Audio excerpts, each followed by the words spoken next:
سلام، أهلا وسهلا في قناة كنزة كويزي. اليوم إن شاء الله حندير معاكم حلوة خفيف ظريف، تجي بزاف بنينة وتجي خفيفة ومكوناتها بزاف اقتصاديين وما تشدش كامل يد، وتقطع لنا ما شاء الله بكمية قليلة تعطينا ما شاء الله كمية كبيرة. هنا بسم الله نبداو في الوصفة.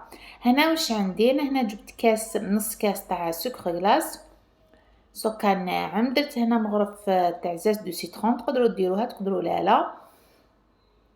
وزدت نفس الكاس درتو تاع الزيت، هاد الكاس يرفد 240 ملي، ودرت حبه بيض،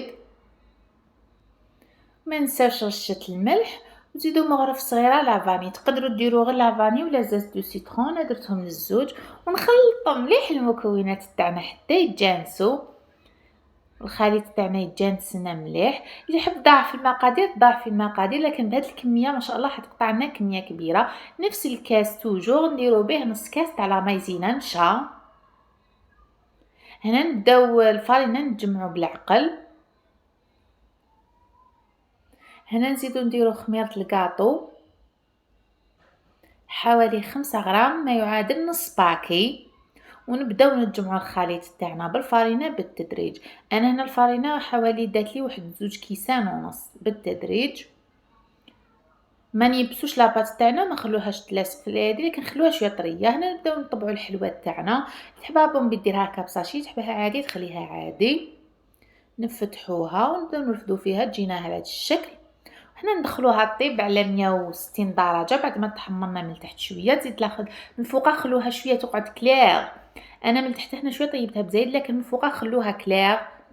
شوفوا كيفاه تجي، الحجم ما يتغيرش، حبه قد تخوتها. شوفوا كيفاه جات ما شاء الله. والخفه تاعها والبنه ما عندي ما نقول لكم، جربوها حتى تشوفوا النتيجه. اللي جامي دارت كاطو جاها خفيف جربي هذه الوصفه حتعطيك بزاف نتيجه بنينه. انا هنا درت شويه معجون تاع الفخاز، انتي واش عندك تقدري تلصقي حبه مع خوتها. لصقوهم كامل هكا بالمعجون، نسقهم كامل، ومن بعد نجيبوا الاطراف تاعها نديروا لهم لانوات كوكو ولا كاوكاو، انتي واش كان عندك موجود في الدار.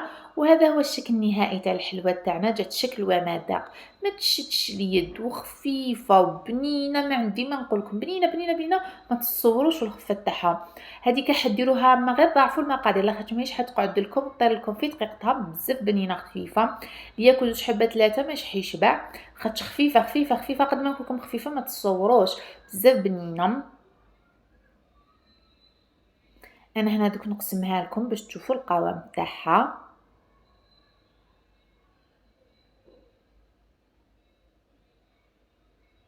شوفوا القوام تاعها بعد ما قسمتها لكم، شوفوا كيفاه اي تبان من الصوره تعبر على نفسها، كيفاه تجي خفيفه لداخل.